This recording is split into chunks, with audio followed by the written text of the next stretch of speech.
अघोरन्ना परम मंत्रो नास्ति तत्वम गुरोपरम। भगवान शंकर के 5 फेस माने गए हैं, जिसमें से दक्षिण दिशा की तरफ का जो फेस है उसको हम अघोर कहते हैं, और ये अग्नि यानी कि फायर को रिप्रेजेंट करता है। इस मंत्र का मतलब होता है कि जो अघोर मंत्र है वो सबसे बड़ा मंत्र है, और जो गुरु है वो सबसे बड़े होते हैं। तो जो अघोर संप्रदाय होते हैं उनमें गुरु का जो है स्थान वो सर्वोपरि माना गया है। अघोर 2 लेटर से बना है, जिसका मतलब होता है जो डरावना नहीं है। अ का मतलब नहीं और घोर का मतलब डरावना, जो भयानक नहीं है।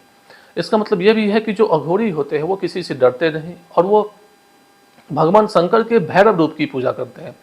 कहते हैं कि जब सृष्टि का निर्माण हुआ तो ब्रह्मा जी जब ईगो में आ गए, तो उनके इस ईगो को शांत करने के लिए भगवान भोलेनाथ ने भैरव का अवतार लिया, और इसी भैरव अवतार में उन्होंने ब्रह्मा जी का एक सिर काट डाला, और फिर उनको ब्रह्महत्या का तो पाप लग गया। इस ब्रह्महत्या के पाप की प्रायश्चित करने के लिए उन्होंने जो उनके हाथों में जो कपाल था ब्रह्मा जी का, उसी कपाल को लेकर के चारों दिशाओं में वो घूमते थे। और फिर वो जब काशी आए तो काशी में कहते हैं कि उनकी प्रायश्चित पूरी हो गई, तो वो ब्रह्मा जी के कपाल में भिक्षा मांग के खाते थे। तो इसी से उनका एक भिक्षाटन रूप भी जो है सो डेवलप हुआ है। साउथ इंडिया में खास तौर से जो मंदिर हैं भगवान शंकर के, वहाँ उसके दीवारों पर में भिक्षाटन का रूप हमें देखने को मिलता है।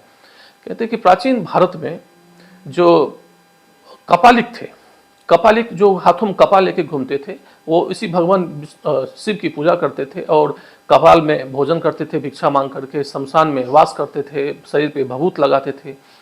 ये कपालिक ट्रेडिशन कहते हैं धीरे धीरे भारत में खत्म सा हो गया, और मध्यकालीन भारत में आकर के फिर से अघोराचार्य बाबा किनाराम जी ने इसको रिवाइव किया।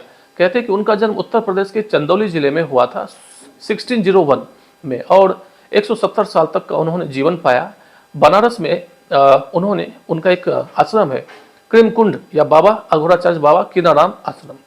कहते हैं कि जो अघोरी होते हैं उनके सबसे पहले गुरु यानी कि आदि गुरु भगवान दत्तात्रेय को माना गया है, जो कि ब्रह्मा विष्णु और शिव के कंबाइंड फॉर्म माने गए हैं।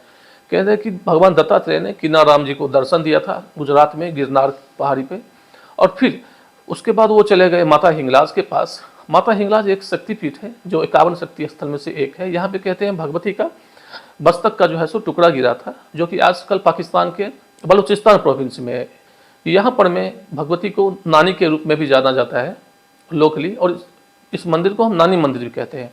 तो जितने भी अघोरी होते हैं उन सबके इष्ट देवी माता हिंगलाज को माना गया है। तो माता हिंगलाज का आशीर्वाद उन्होंने लिया, और फिर काशी से उन्होंने जो है सो अघोर संप्रदाय की स्थापना की, और वहीं से इसकी शुरुआत मानी गई है। कहते हैं कि जो अघोरी होते हैं वो जितने भी 51 शक्तिपीठ हैं, और 51 शक्तिपीठ के पास में जितने भी शमशान हैं, वो शमशान सबसे ज़्यादा पवित्र इनके लिए माना गया है। ये शमशान वे वास करते हैं, वहाँ पर में घनघोर आराधना करते हैं भगवान भैरव की, शमशान तारा की, धूमावती की, बंगलामुखी की।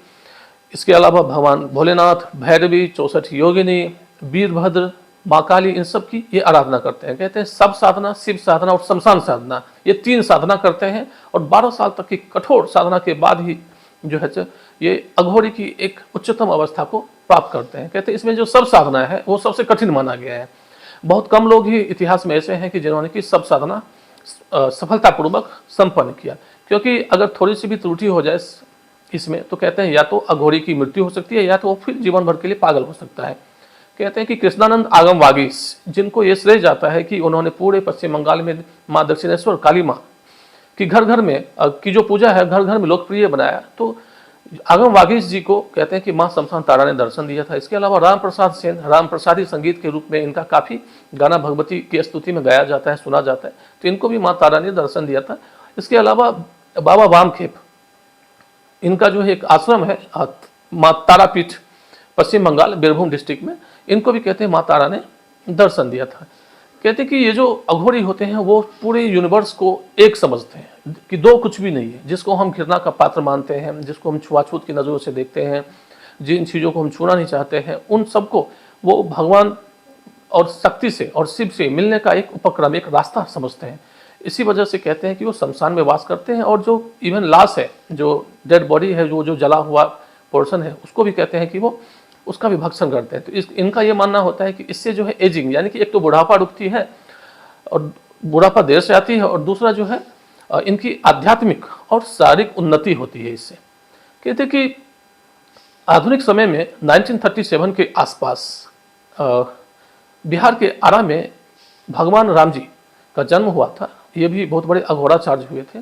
भगवान राम जी 1960 के आसपास में आकर के इन्होंने काशी में क्रिमकुंड, जो कि दुनिया के सारे अघोरियों का सबसे बड़ा तीर्थ स्थल माना गया है, यहाँ पर आकर के उन्होंने एक अघोर आश्रम की स्थापना की। और उनकी कोशिश ये थी कि जितने भी अघोरी हैं उन सबको समाज अच्छी निगाहों से देखे, उन सबको समाज जो है सो अपने मेन स्ट्रीम सोसाइटी का पार्ट समझे। इस वजह से उन्होंने कई सारे फाउंडेशन समाज सेवा की जो है सो शुरुआत की, जिसमें कि सर्वेश्वरी सबू नाम की एक संस्था उन्होंने बनाई, फिर कुष्ठ सेवा आश्रम संस्था बनाई, प्रोजेक्ट शक्ति, विजन वाराणसी, अंजलि स्कूल, अमृत सागर, जो कि ऐसे महिलाओं के लिए काम करती है, ऐसे बच्चों के लिए काम करती है जो कि जिनको घर से निकाल दिया गया है या कि जो अनाथ हो गए हैं, जैसे बच्चे या विधवा महिलाएं, इन सबको अपने पाँव पे खड़ा करके इनको वोकेशनल प्रोफेशनल ट्रेनिंग देती है। बच्चों को, अनाथ बच्चों को उसके शिक्षा दीक्षा का प्रबंध करती है।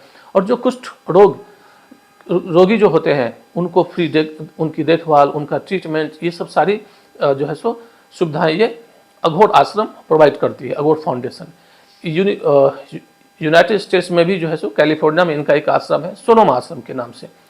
तो आधुनिक समय में अघोर की जो स्थिति है इसको काफ़ी हद तक जो है सो एक उन्होंने प्रॉपर सामाजिक हिस्से का जो है सो समाज का हिस्सा बनाने की उन्होंने भगवान राम जी ने कोशिश की। कहते हैं जो अघोरी होते हैं इनकी जो सबसे उच्चतर अवस्था है, जिस अवस्था को प्राप्त करने के लिए सारे अघोरी दिन रात साधना करते हैं, उसका नाम है अवधूत। कहते हैं कि भगवान दत्तात्रेय को पहला अवधूत माना गया है। अवधूत का मतलब होता है जिसने संसार को छोड़ दिया हो। इसका मतलब है कि जब भी कोई मनुष्य अवधूत की स्थिति को प्राप्त करता है तो वो सुख दुख, घृणा, द्वेष विद्वेष, भेद विभेद, स्वर्ग नरक, इन सब से, दुख सुख सब से वो ऊपर उठ जाता है और वो जीवन मुक्त हो जाता है। यानी कि जीवन में रहते हुए ही वो कहता है कि ये जीवन सबसे उत्तम जीवन है, ये समय सबसे उत्तम समय है। और पूरे ब्रह्मांड मतलब कि पूरे दुनिया में घूम घूम करके फिर जो है लोगों की भलाई में लग जाता है। यह है अघोरी संप्रदाय की कहानी।